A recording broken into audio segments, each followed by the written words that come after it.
étudiants infirmiers, sages-femmes et aides-soignantes de Côte d'Ivoire bientôt formés à la prise en charge d'urgence médicale. Enfin, la pression s'accentue sur Robert Mugabe au Zimbabwe. Le président de la République et son épouse Grace ont été exclus de leur parti politique. Madame, Monsieur, bonsoir et bienvenue. Bientôt, la mise en place d'une formation pratique aux soins d'urgence à l'endroit des étudiants infirmiers, sages-femmes et aides-soignantes de l'INFAS. Un atelier s'est déroulé récemment dans les locaux du centre hospitalier et universitaire de Cocody. Les précisions de Moussa Konaté. Service des urgences, lieu d'accueil des blessés ou malades graves dans un hôpital. Les patients sont pris en charge par une équipe mobile, dont des élèves issus de l'Institut national de formation des agents de la santé.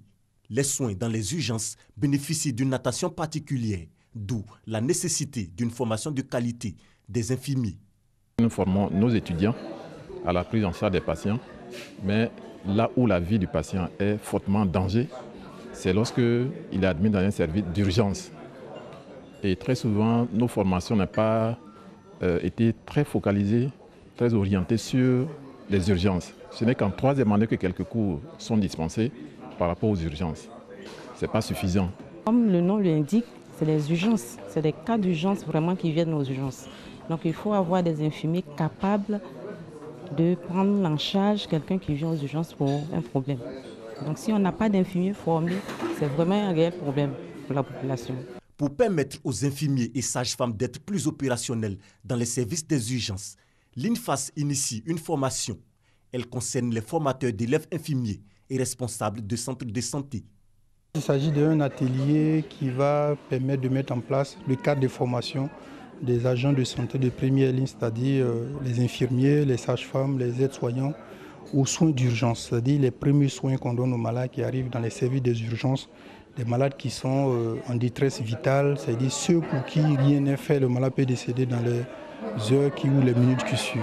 Donc il s'agit de mettre en place cet atelier qui va définir les éléments permettant à la mise en place de la formation pratique, de sorte que tous les agents qui passent par les services des urgences aient un contenant de formation qui soit homologué et qui soit le garant des prestations de qualité pour les malades. Cette action traduit en acte l'engagement de l'INFAS, celui d'offrir aux établissements sanitaires des acteurs de santé bien qualifiés pour le bien-être des populations.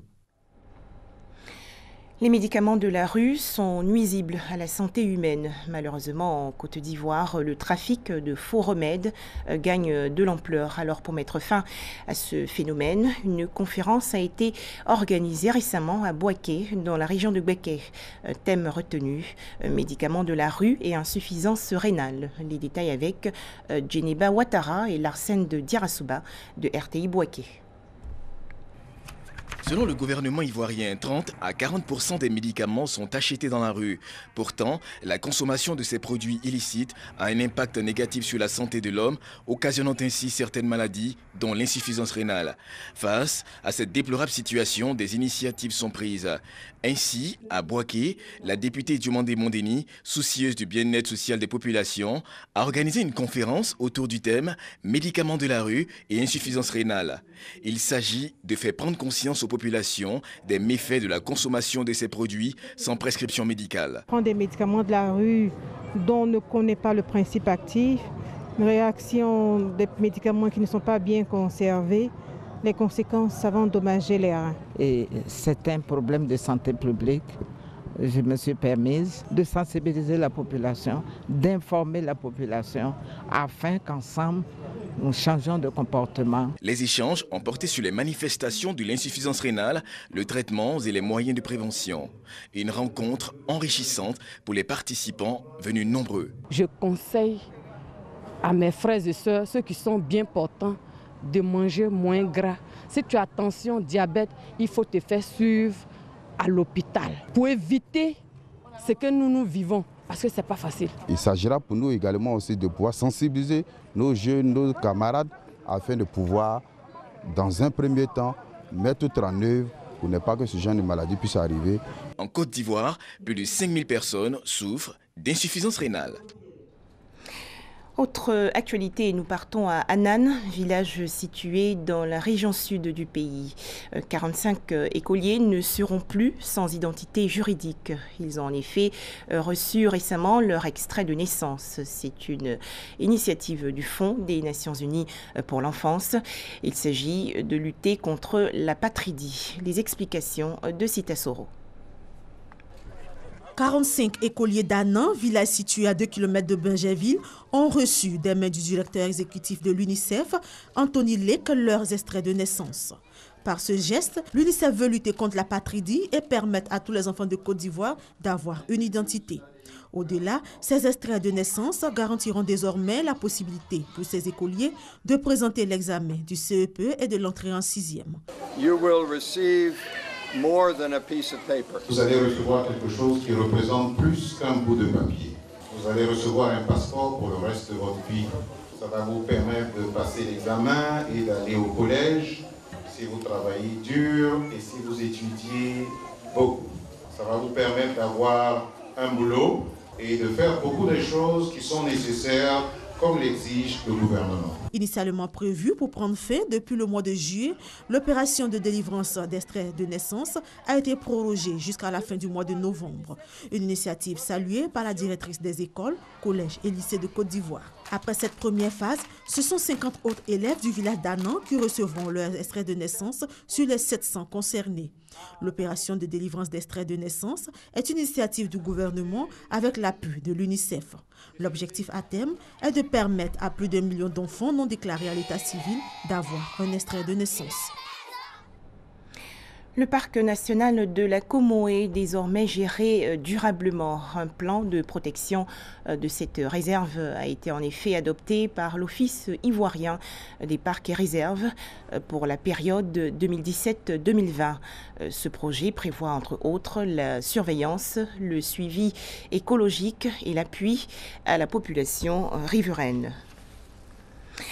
Direction la commune d'Atekoubé, dans le district d'Abidjan, où l'église Mission évangélique Le Mur des Lamentations a procédé hier à l'ordination de Solange Daté, sa servante de Dieu. Les temps forts de cette cérémonie avec doigt de laser.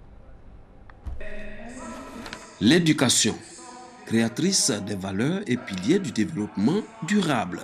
Cette vision est matérialisée par la communauté religieuse Soka Gakkai à travers la célébration d'une journée dénommée Journée de l'éducation. Initiée par le président fondateur de cette église, Sunesaburo Makiguchi, elle a pour objectif de faire des propositions constructives et concrètes après le diagnostic du système éducatif en vue de le rendre plus performant. À cette conférence publique, le président de Soka Gakkai International Côte d'Ivoire, Dr André Déazon, a instruit les participants à faire de l'école le laboratoire de la société en mettant l'accent sur la qualité de la pédagogie. Une société en miniature où on apprend à un niveau réduit tout ce qu'il est possible de faire dans la société. Une fois l'enfant est formé dans cette optique-là, lui-même, il a déjà des compétences qu'il peut exploiter, même s'il n'a pas d'emploi, des compétences réelles qu'il peut exploiter et s'installer à son propre compte. Et donc, tout ce qui concourt au bonheur de l'être humain doit préoccuper le religieux. La pédagogie capacitaire pour optimiser la performance du système éducatif en Côte d'Ivoire, entre autres, des thèmes développés au cours de cette conférence publique.